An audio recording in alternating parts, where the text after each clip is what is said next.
সুস্বাগতম আমার সুপ্রিয় বন্ধুরা। আশা করি আপনারা প্রত্যেকে ভালো আছেন। তো আজকের একটা ভিডিও সেই সোনাইনের একটা ফেমাস সেট, সোনাইনের জেড লাইন বলে এটাকে। এই সেটটিও প্রচুর বিক্রি হয়েছে এবং সাউন্ড কোয়ালিটিও যথেষ্ট ভালো। বাড়ির জন্য তো আমি বলবো সুপার সেট, কিন্তু অনেকে কাজ না জেনে ঘেটে ফেটে ফেলে, আবার অনেকে আবার ঠিকও করতে পারে।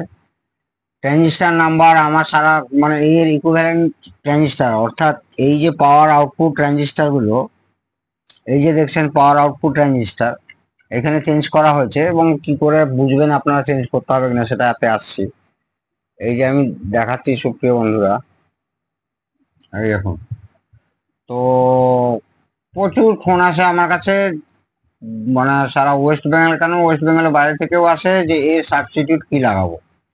তো এর আগে আমি বহু ভিডিওতে বলেছি, খেয়াল করে না, শোনার ধৈর্য নেই তো। কখন কিছু কিছু এমন সুপ্রিয় বন্ধুরা আছে, মানে আপনার নেগেটিভিটি ধরার জন্য একদম ওট পেতে বসে আছে, মানে এত হিংসা, এত হিংসা। মানে নিজে তো কিছু করতে পারছে না, অপরে কেউ যদি সামান্য 10%ও করে, তার ভেতরে জ্বলন শুরু হয়ে যাবে। তো এইরকম যারা ভিডিও করছেন, যারা ইলেকট্রনিক্স নিয়ে কাজ করছেন বা অন্যান্য ভিডিও করছেন ইউটিউবে, প্রস্তুত থাকুন, আপনারাও যথেষ্ট ভুক্তভোগী। পাত্তা দেবেন না, আপনি আপনার কাজ চালিয়ে যান, ভালো কাজ করুন, তাতে আপনার ফল আসবেই আসবে। এসব লোক থাকবেই, এরা হিংসে জ্বলছে, এবং জ্বলে এরা মরে যাবে। নিজে নিজেই ভগবান এদের মানে একদম এমন ভাবে শাস্তি দেবে না। যা গিয়ে বেশি কথা হয়ে যাচ্ছে। তো এই সেটটি এসছিল একটা চ্যানেল, অর্থাৎ এই যে চ্যানেলটা দেখাচ্ছি, এই চ্যানেলটা ঠিক আছে, ঠিক ছিল। এবং এই চ্যানেলটা টোটাল বার্ন, অর্থাৎ স্পিকারে যদি আউটপুট ভোল্টেজ দেখি, মানে এইখানে যা ভোল্টেজে চলছে সেই ভোল্টেজটাই এ তুলে দেবে। মানে স্পিকার পুড়ে যাওয়ার চান্স, কেন স্পিকার পুড়ে যাবে, কারণ কি এখানে কোনো প্রোটেকশন সার্কিটও নেই। বড় জোর ফিউজ উঠতে পারে, অনেক সময় ফিউজ না উঠতে পারে। এইটা হচ্ছে স্পিকারের ফিউজ, এটা হচ্ছে সাপ্লাই পজিটিভের ফিউজ। টোটাল সেটটা ডুয়েল পাওয়ার সাপ্লাইতে চলছে, টোটাল সেটটা ডুয়েল পাওয়ার সাপ্লাইতে চলছে। নেগেটিভ পাওয়ার সাপ্লাইতে কোনো ফিউজ নেই, পজিটিভ পাওয়ার সাপ্লাইতে আছে। নেগেটিভ পাওয়ার সাপ্লাইতে ফিউজ দিলে ভালো ছিল, না হলেও কোনো ব্যাপার না, ফিউজ কিন্তু উড়বে। এবারে সাধারণ লোকেরা কি করে, এখানে যখন দেখছে ফিউজ উড়ে যাচ্ছে, সে সার্কিট চেক না করে কি করে, এইখান থেকে এইখানে একটা তার দিয়ে শর্ট করে দিল। এমনি তার দিয়ে শর্ট করে, তারে একটা পাপড়ি ছিলে নিয়ে একটা শর্ট করে দিল, এটাও করলো এটাও করলো। প্লিজ বন্ধুরা, এটা করবেন না। এইরকম তার দিয়ে ফিউজই লাগাবেন। যেই অ্যাম্পিয়ারের ফিউজ কোম্পানি ব্যবহার করেছে, বা আপনাকে ক্যালকুলেট করে দেখতে হবে যে এখানে কত অ্যাম্পিয়ারের ফিউজ হওয়া দরকার, তো সেই ফিউজই লাগাবেন। ওই তার এইখান থেকে এইখানে একটা তার শর্ট করে দিলাম, তারের একটা তার ছিলে, তারের একটা পাপড়ি নিয়ে একটা শর্ট করে দিলাম, এই ভুলটা করবেন না। এইবারে আসছি যে এই চ্যানেলটা যখন উঠলো, তো আপনাকে কি করতে হবে, কেন বারবার এর ফিউজ উড়ে যাচ্ছে। তো ফিউজ উড়ে গেলে ওই আবার সেই সেম কথা, তার দিয়ে শর্ট করবেন না, আর নতুন ফিউজও লাগাবার দরকার নেই। প্রথমত, মানে ফার্স্ট বেসিক নলেজ রাখার জন্য আপনাকে কি করতে হবে, সেটটাকে আগে, এই অন ছিল, এটা এখন আমার সারানো হয়ে গেছে, অফ করে নিতে হবে, এবং এসি আউটলেটটাকেও অফ করে নিতে হবে। করার পরে স্টেপ বাই স্টেপ দেখুন, এইখানে একটা ট্রানজিস্টার আছে, এইখানে একটা ট্রানজিস্টার আছে B536 NEC, অরিজিনাল জাপানের ট্রানজিস্টার লাগানো ছিল তখন। এখন আর ওই ট্রানজিস্টার আসছে না। আসছে মানে কি, অন্য নাম্বার হয়ে আসছে, সেই নাম্বারটা আপনাকে একই কাজ, একই কাজ একদম। তো এইটা একটা কি আছে, পিএনপি ট্রানজিস্টার আছে, অর্থাৎ মাঝখানে কি আছে, পজিটিভ পিএনপি, মাঝখানে কি না নেগেটিভ। তো এইটা তাহলে নেগেটিভ সাপ্লাই, মানে যে নেগেটিভ সাপ্লাইটা এখানে যাচ্ছে এর কালেক্টরে, সেই নেগেটিভ সাপ্লাইটা আপনি পাবেন। আর এইটা আছে এনপিএন, অর্থাৎ এর বদলে ছিল, যেমন বন্ধুরা এই যে এনইসিডি, এদের তখন একদম মানে ডার্লিংটন, মানে পেয়ার ছিল এটা আর কি। তো এইটা ছিল হচ্ছে NEC D381। এইটা হচ্ছে এদের ম্যাচ পেয়ার, একদম মানে ফাটাফাটি পেয়ারিং ট্রানজিস্টার। যেমন আপনাদের একটা উদাহরণস্বরূপ বলতে পারি, ওই 5200 1953 সেরকম আর কি। তো এখানে ভুলেও কখনো 5200 1943 কিন্তু লাগাতে যাবেন না, কোনো কিছুই হবে না কিন্তু, মানে ড্রাইভ নিতে পারবে না, বাজবে না কেন, খুব আস্তে বাজবে। অনেকের ধারণা এখানে ওই ট্রানজিস্টার লাগিয়ে দিলে একদম দুর্দান্ত বাজবে। তো প্রথমে আপনারা সেটটাকে অফ করলেন, অফ করে এর ড্রাইভার হিসাবে প্রথম ড্রাইভ করছে এর সঙ্গে, এর এমিটারের সঙ্গে এর কালেক্টর যুক্ত আছে, মানে এর কালেক্টরের সঙ্গে এর এমিটার, আর এর কালেক্টরের সঙ্গে এর এমিটার, ঠিক আছে। তো সেক্ষেত্রে আপনাকে আগে এই ট্রানজিস্টার আর এই ট্রানজিস্টার যথারীতি আমি দেখাচ্ছি আপনাদের, এই প্যাকেজে ছিল বন্ধুরা, এই প্যাকেজে ছিল। এটা হচ্ছে SL100 SK100 প্যাকেজ, বহু পুরোনো কালের, মানে দারুণ ট্রানজিস্টার ছিল এগুলো, মানে এত বছর তো চললো, তারপর খারাপ হয়েছে, ওপেন হয়ে আছে ট্রানজিস্টার গুলো। তো এই ট্রানজিস্টার গুলোর বদলে BD139 BD140 লাগাবেন। সেক্ষেত্রে কিন্তু আপনাকে একটা জিনিস খেয়াল করতে হবে, এই ট্রানজিস্টারের এই স্লিপিংটা আমি বার করে নিলাম, এইটা দেখুন, এইটা হবে, এইটা যখন পিসিবিতে লাগানো ছিল এইটা হচ্ছে বেস, এইটা কালেক্টর, এইটা এমিটার।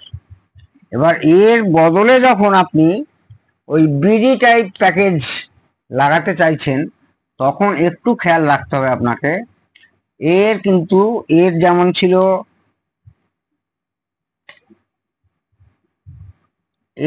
ছিল, দেখুন বন্ধুরা ভালো করে খেয়াল করবেন, এইটা বেস ছিল, এইটা কালেক্টর ছিল, এইটা এমিটার ছিল। আর এক্ষেত্রে এইটা বেস হবে, এইটা এমিটার হবে, এইটা বেস, এইটা এমিটার, এইটা কালেক্টর, মাঝখানে একটা কালেক্টর। তো সেই কনফিগারেশনে আপনাকে কিন্তু ট্রানজিস্টারটা পিসিবিতে লাগিয়ে সোল্ডিং করতে হবে। আবার একবার বলছি, এর যে আগে লাগানো ছিল SK100 SL100 এর সিরিজে প্যাকেজে, সেটা এইটা বেস, এইটা কালেক্টর, এইটা এমিটার। আর এর এই ট্রানজিস্টারে এইটা এমিটার আর এইটা বেস, মাঝখানে একটা কালেক্টর, এইটা এমিটার। তার মানে বেসটা কিন্তু এইটা বেস, এর হচ্ছে এইটা বেস, মাঝখানে একটা কালেক্টর, এইটা এমিটার।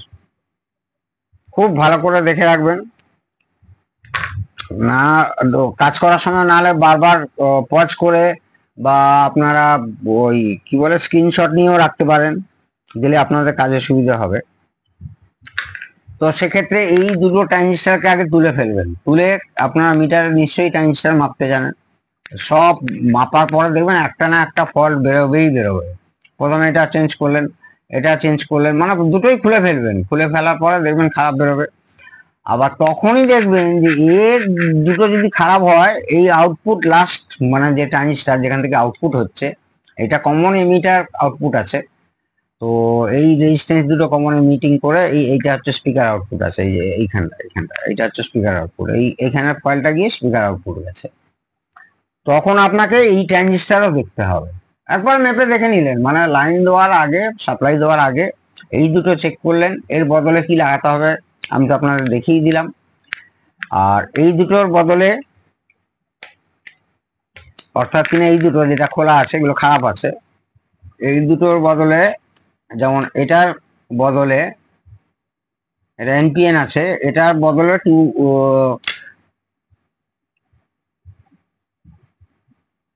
2N6107, এটার বদলে সেম ট্রানজিস্টার একদম। ঠিক আছে বন্ধুরা, এটা কিন্তু পাবেন না, পেলে ভালো কথা, কিন্তু তার বদলে এটা লাগাবেন।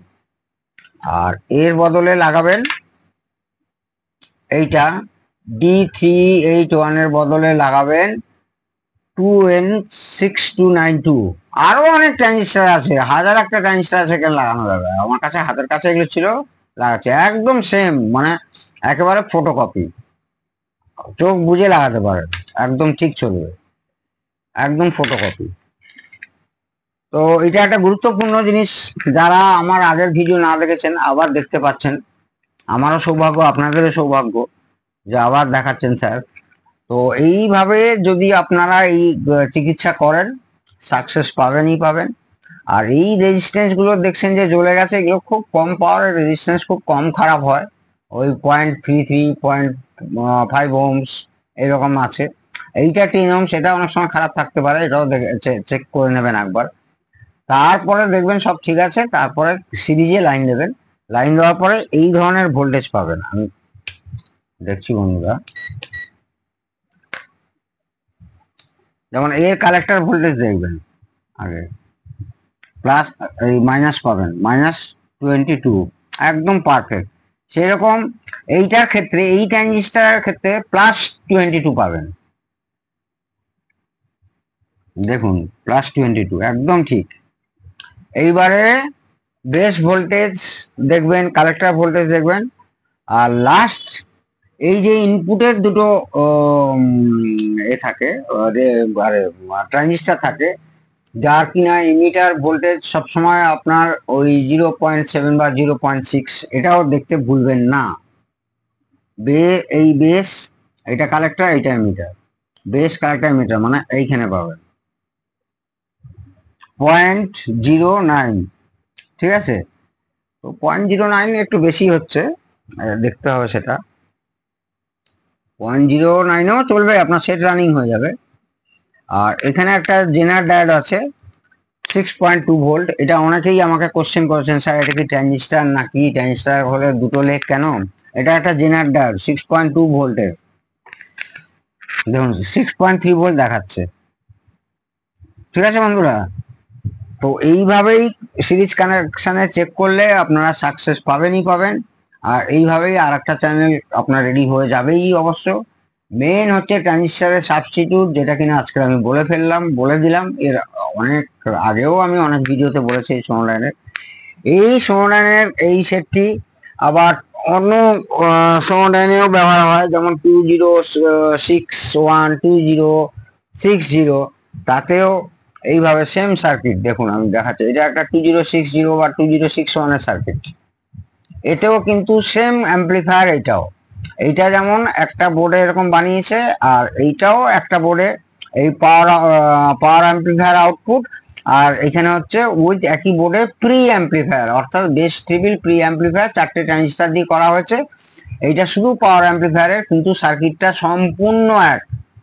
এইখানেও দেখুন, এখানেও ফিউজ দেওয়া আছে, সেই স্পিকারের ফিউজ। এইখানেও ফিউজ ছিল, যার কাছে আগে ছিল এই কিটটা, সেগুলো একটু হারিয়ে ফেলেছে বা ভেঙে টেঙে পড়ে গেছে হয়তো।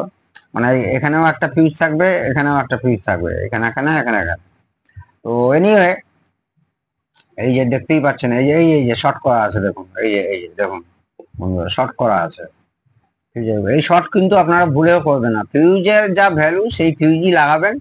তারপরে আমি যেভাবে বলছি ঠিক সেইভাবে করবেন। দেখুন এই যে ডায়োডটা, জেনার ডায়োডটা, এই যে সেই জেনার ডায়োড, এই ট্রানজিস্টার গুলো, এই যে সেই ট্রানজিস্টার গুলো, এই যে এই ড্রাইভার ট্রানজিস্টার, এই ড্রাইভার ট্রানজিস্টার, এই ড্রাইভার ট্রানজিস্টার, এই ট্রানজিস্টার, এর মাঝখানে একটা 548 আছে, এর মাঝখানে একটা 540, একদম সেম টু সেম। এটা অন্য মডেলে ইউজ হয়েছে, সোনারাইনের 2060 2061, আরো অন্যান্য মডেলেও, মানে যাতে ডেক মেকানিজম নেই, এতে যেমন ডেক মেকানিজম নেই, এবং ডেক বালা সেটেও, মেকানিজম বালা সেটেও অনেক সেটে আছে, ঠিক আছে। আবার অনেক ডেক মেকানিজম নেইও, ওই 310 না কি, আমার ঠিক মনে আসছে না, হ্যাঁ 3100, হ্যাঁ 3100, ও কিন্তু একই সার্কিট, ঠিক আছে বন্ধুরা। অতএব একটা সার্কিট জানতে পারলে কিন্তু আপনারা, জানতে পারলে প্লাস রিপেয়ারিং করতে পারলে, তার ইকুইভ্যালেন্ট ট্রানজিস্টার বার করতে পারলে কিন্তু আপনারা সোনোলাইনের অনেক কটা সেট একসঙ্গে রিপেয়ার করতে পারবেন। তো আজকের দিনে এটুকুই থাক। আপনারা প্রত্যেকে ভালো থাকুন, প্রত্যেকে সুস্থ থাকুন। আর ওই অনেকেই আপনাদের উল্টো পাল্টা কমেন্টস করবেন, তাতে মাথা লাগাবেন না, আপনার কাজ আপনি করে যাবেন, দেখবেন সাকসেস আসবেই আসবে। জয় হিন্দ, জয় ভারত।